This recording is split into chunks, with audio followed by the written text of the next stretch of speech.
Be Hero presents Sheroes.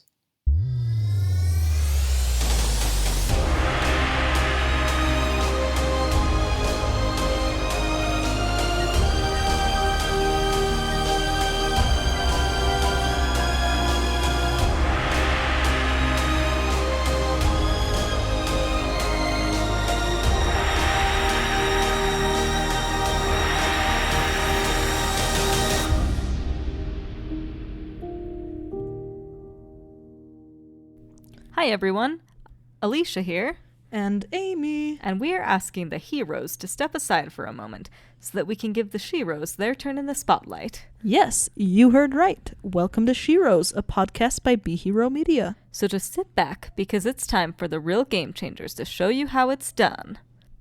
This week we are jumping over to the magical and enchanting island of Ireland. Don't you just wish we were recording this episode there? Absolutely. We were supposed to go there last year, but then unfortunately the pandemic happened and Yeah, now we're hoping to go there sometime in the next year or so, assuming that, we get past this pandemic. now I'm happy to cover her now, but don't you think this would have made a great St. Patrick's Day episode?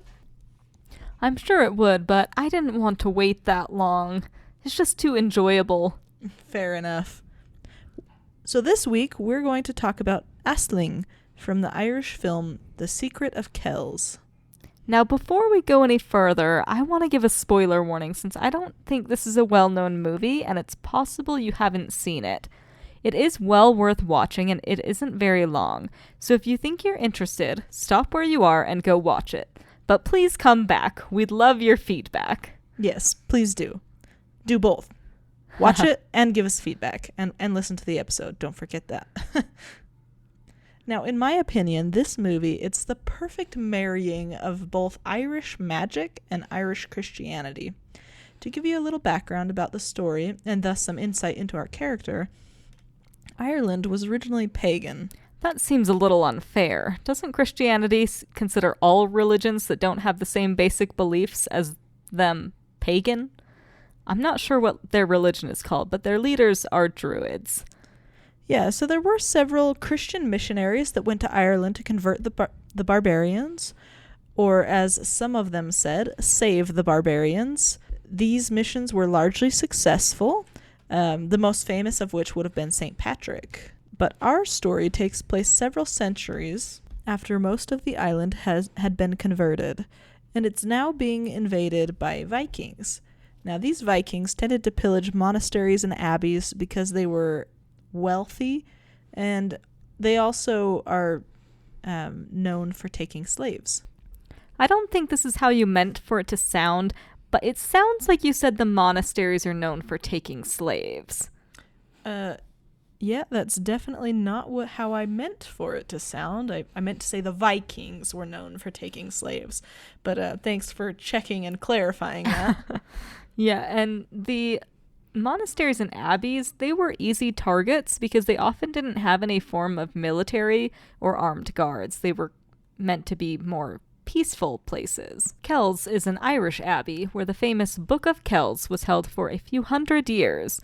There are several origin stories about the book, but the one this movie tells is that the book was started on a small island of Iona and taken to Kells after Iona fell. Do you think we should give some of the other origin stories for how the Book of Kells was created? Yeah, we could give a couple examples. So, in some of the origin stories, the book was started and completed on Iona and was moved to Kells sometime later.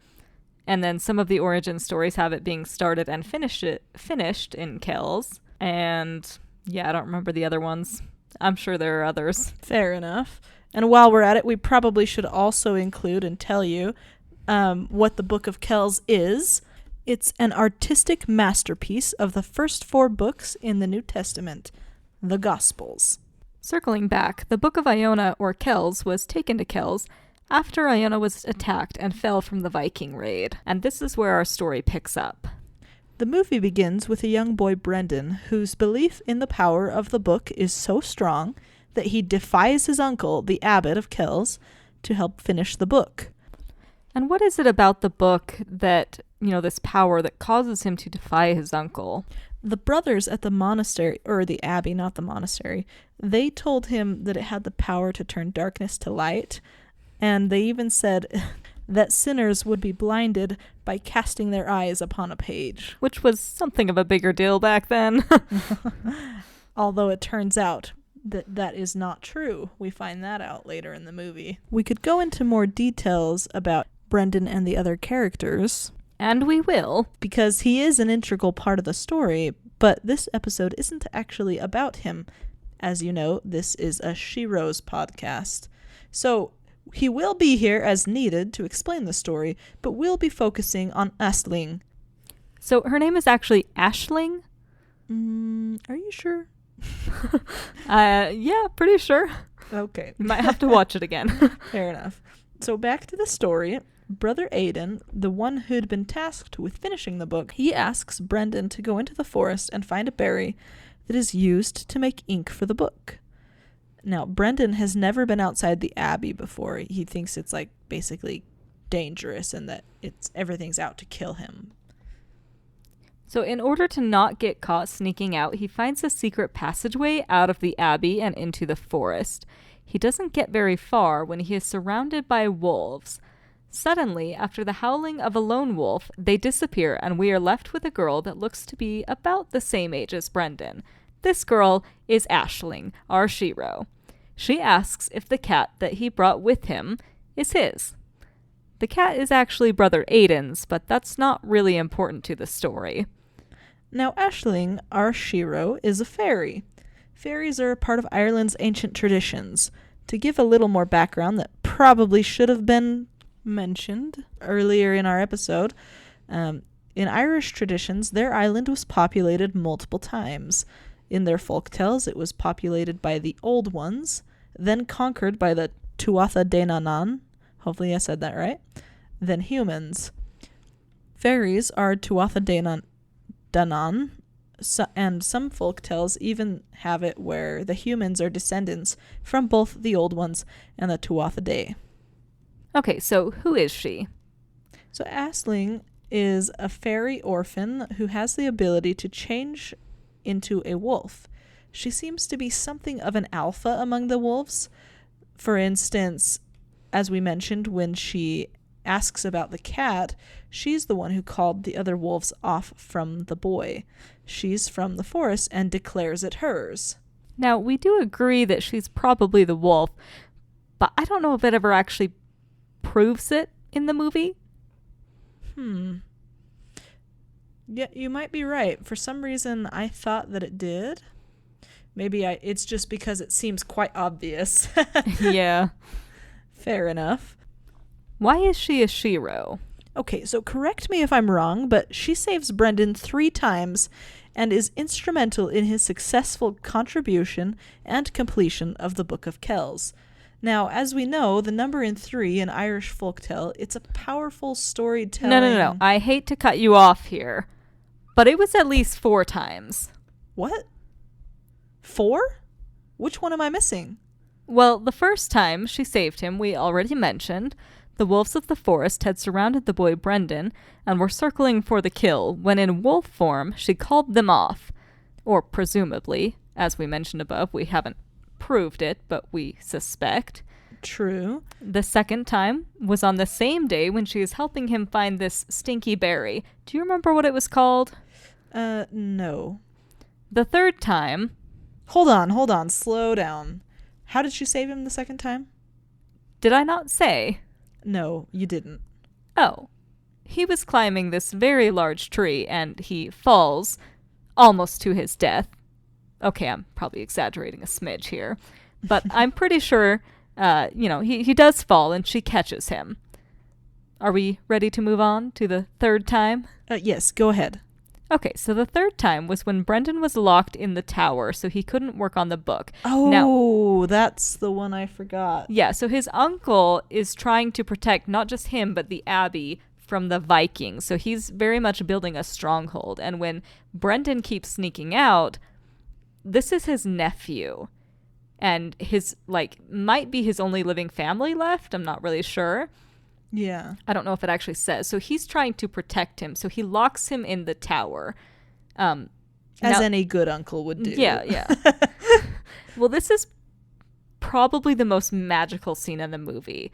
Aisling sings in Irish and turns the cat into his spirit version of himself to go get the key to open the door to Brendan's cell.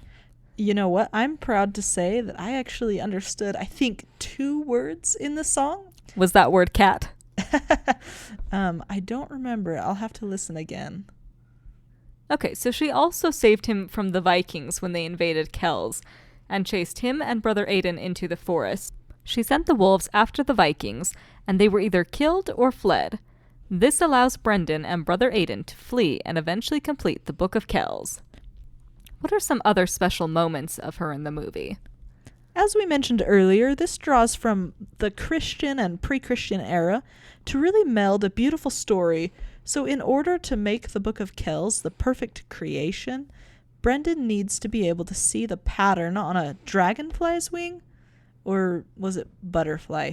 Unfortunately, the tool they had used before had been destroyed during the Viking invasion of Iona. Now this tool was the Isle of Crumcrock. I. What did I say? Isle? Oh. Okay. Well, let me restate this. So this tool, it was the Eye of Crumcrock. I don't really know. If you're how to Irish say and it. you want to tell us how to say this right, please message us with a audio clip of how to say this. We would love that. Or even just put it in the comments. I don't know if that's possible, but maybe, hopefully it is. So Crumcrock was a pagan god that the Irish, they would sacrifice children and prisoners to. And the mythos says that he was worshipped until St. Patrick goes to Ireland and destroys his statue, after which it crumbles to dust and 12 other figures sink into the earth. And this movie doesn't really explain what these...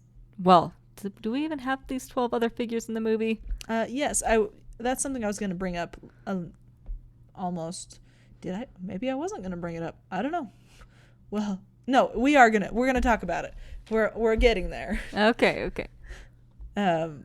Yeah, but in this story with Brendan, he needs to go to this cave of Crumcrook to get the second eye, his second eye, since obviously the first one was taken earlier, and that was the first tool used by previous monks.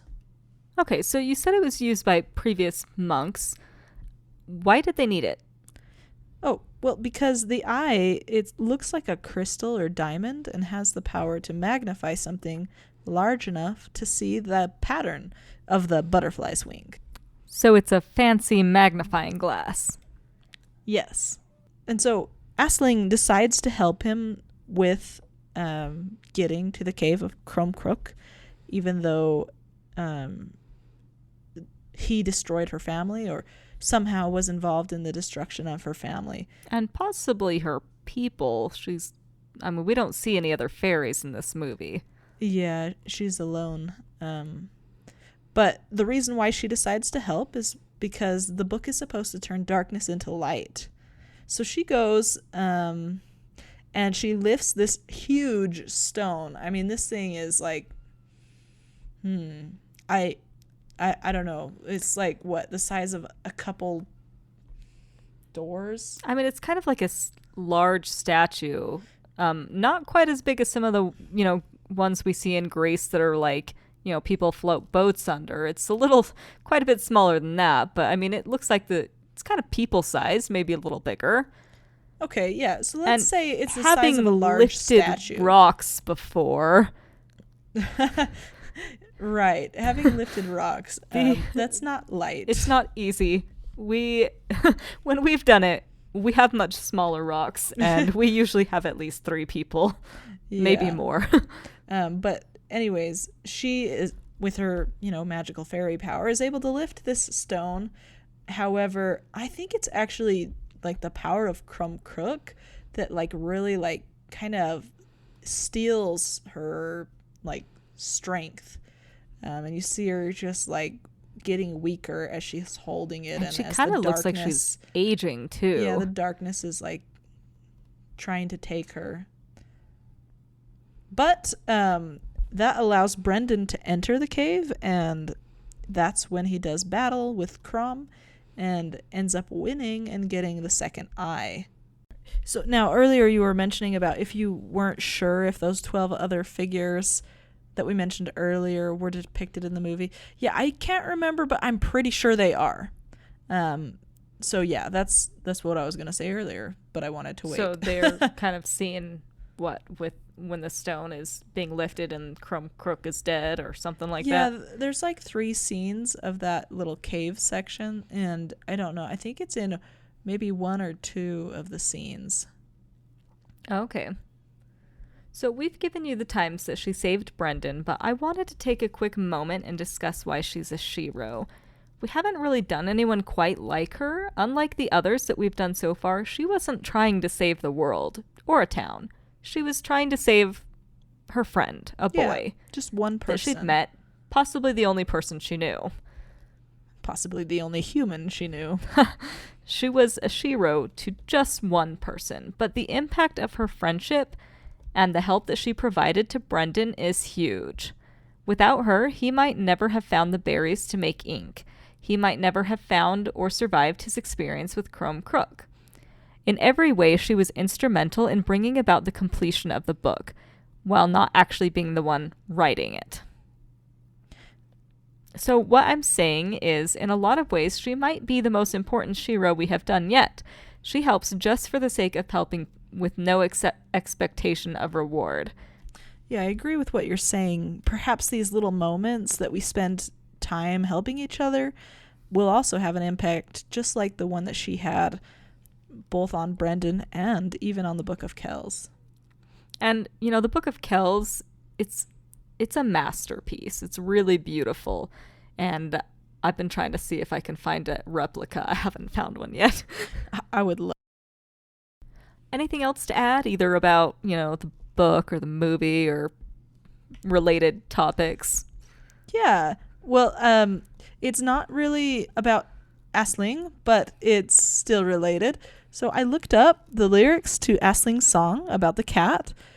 So I don't think it mentions the cat anywhere in the song. So earlier you asked. So that wasn't the word you recognized. No.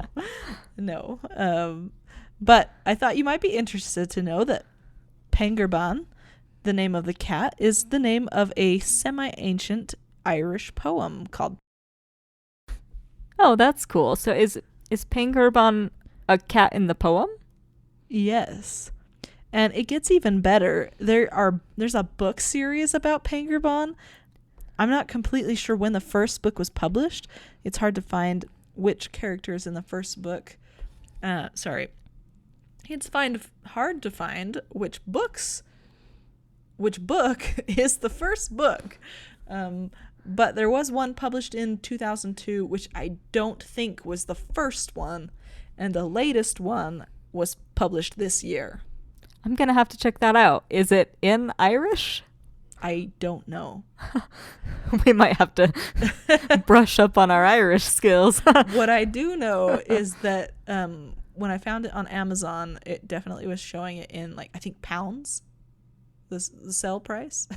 Okay. So, yeah, I don't know. Maybe not. I think it's English. Okay. So, yeah, one other thing that's kind of interesting about it is that there's an Irish princess in the story. So we might even be able to do her in a future episode once we've read it. That's awesome. Maybe this coming St. Patrick's Day. Yes. All right. So where in the media can we find her? So as far as I can tell, this is really the only movie or form of media that she's in, unless, of course, you count, like, you know, people referencing that movie. So that makes it pretty easy to find her. And like any great story, it leaves a lot of room for imagination to explore and wonder who else she might be, or, you know, what else is there about her. Exactly. Well, thanks for listening. We hope you enjoyed our show, and please be sure to like, comment, subscribe, and share. And to women and girls the world over, Be brave.